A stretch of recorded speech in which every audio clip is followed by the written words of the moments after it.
If Bernie isn't causing you to have that little thrill up your leg that continues up into your lower Siberia, perhaps you've been missing the Hot Girl for Bernie movement. This is a real thing. It's an online collection of female Bernie supporters calling themselves hot girls. And as an aside, it's always the hot girls that call themselves hot girls. Calling yourself a hot girl is never just a sad example of self-persuasion to justify an androgynous flannel hidden behind 12 Instagram filters that eventually gets cropped out of all your friends' photos. So how hot are the hot girls for Bernie? I mean, they did get Emily Ratajkowski, which, I mean, is pretty great, but that's really only enough to take the average hot girl for Bernie from a 2.5 on a 1 to 10 scale up to about an 800. Most of them are as hot as Bernie is capitalist. Now, you might notice that the irony of something that kind of looks like this, judging anyone about anything, and that's totally and completely fair, but it would also be fair to laugh hysterically at me if I was in a crop top and named myself a member of the group Hot Dudes for Mike Lee, which I should point out somehow isn't a thing, but most certainly now must become a thing because of how uncomfortable it makes Mike Lee. I mean, honestly, isn't Bernie going to have hot girls all over the place? I mean, to me, he's kind of everything that hot girls don't want in a man. He's so old, he actually predates the word old.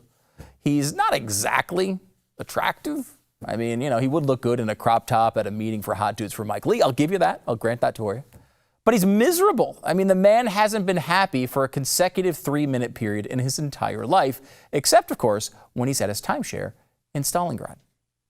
Bernie doesn't even have game. I mean, at least Joe Biden has game. Joe Biden has the game with the biker chicks. He can work it a little bit. Or maybe the game that Joe Biden also seems to feature with his granddaughter, apparently, which is a little odd. But he does have one thing and one thing only. He's the ultimate sugar daddy.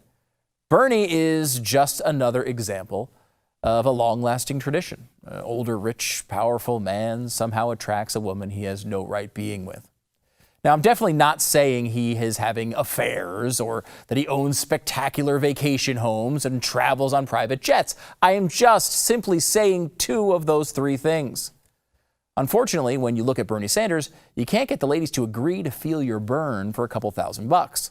Bernie is on a mission to prove that you have very much the ability to buy love. It just takes more than millions. You need billions and trillions of dollars. And not to sound pimpy here, but if you want to fully convert a hot girl into a hot girl for Bernie, you need to understand the economics of the situation. And that's why we created the Bernie Sanders Hottie to Cash conversion scale to better explain what your money can buy. And in this case, I literally mean your money. By the way, we're using Bernie's own numbers here when available, along with left-leaning think tanks, because we're just fully embracing the fantasy here. But to be clear, all of these numbers would be far higher in real life. How much higher? Like, Bernie's numbers basically are your kid when you catch them taking a drag on their first joint. Real life is Snoop Dogg in Amsterdam. So let's start off. Bernie wants to spend $1 trillion on infrastructure. Come on, Bernie. I mean, we can get $1 trillion on infrastructure from the current president. You're not even trying on this one. That's why the hot girl for Bernie at this level is Lizzo. Now, sorry, Lizzo. A side note here, it may be worth mentioning that starting at the bottom of the spending scale where we are with Bernie right now, we're already seeing more spending than the reported cost of either Obama's stimulus plan or Obamacare itself. We apparently now care so little about spending that's not even an issue. We care less about spending than Bernie Sanders cares about grooming his nose hair. And that's not a lot. Bernie also wants to spend $1.8 trillion to expand Social Security. Again, this is small potatoes. Come on, Bernie. Spending a couple trill on Social Security is like breathing in or breathing out or voting after you stopped breathing in Chicago. It's easy and natural for any Democrat. Maybe you can land a finely aged hot girl for Bernie when you dip your toes into the world of metapolitics. Susan Sarandon style sounds about right, but that's about it. At least your date is over by 3:30 p.m., and that's a positive.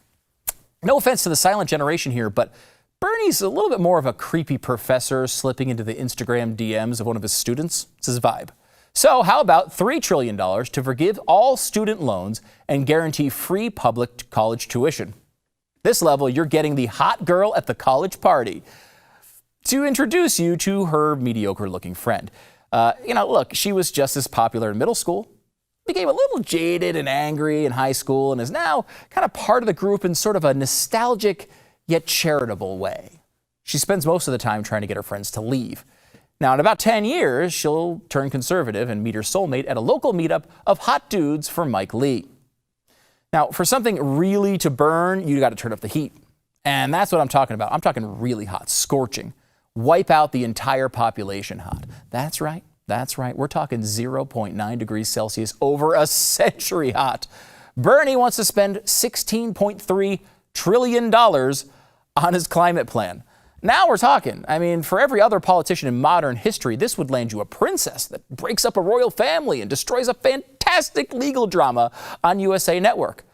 But on the Bernie scale, $16.3 trillion can only buy you, let's say, the second best looking girl at your local airport Chipotle. I mean, she's pretty cute, but she also smells like barbacoa. Now, what about guaranteeing every American a full-time government job paying $15 an hour with full benefits? Estimated cost? $30.1 trillion. Now we are firing it up. Bernie Hot's girl scale says, oh yeah, it's the girl that you had a crush on in high school turned attractive divorcee. I mean, this is starting to get pretty good, right? Side note, Bernie has cleared out Roman of the entire stock of ED medication at this point in the monologue. Maybe that's why we, of course, need Medicare for all. That would cost it. Oh, yeah, let's see it. $40 trillion. Yes. By the way, this is his freaking estimate. Somewhere between 30 and 40 trillion over a 10-year period. I mean, he's admitting it. And of course, just like when I estimate how many Entenmann's Little Bites I'm about to eat, when I say 40, I mean 85. But for 40 trillion, he gets the Bernie Hot scale, hitting the level of a formerly promising model actress who once released a single for a creepy studio producer and now just mainly hangs around athletes at release parties for various fruit-flavored alcohols. We really need to work on streamlining these category names. Add it all up and you have a few fun nights. You got a collection of STDs maybe, and of course, $97.5 trillion price tag over a decade. What does that get you on the Bernie Hot Girl scale?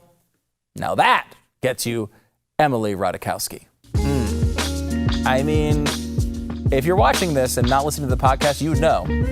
This thing is pretty scientific now. It's feeling a little bit scientific. All right, I've had enough.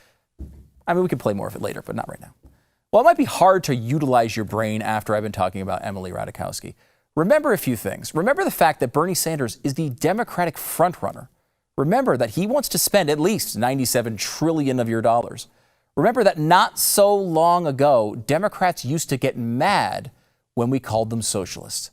And if you remember one thing, remember hot dudes for Mike Lee. It doesn't exist yet, but let's get it to happen, America.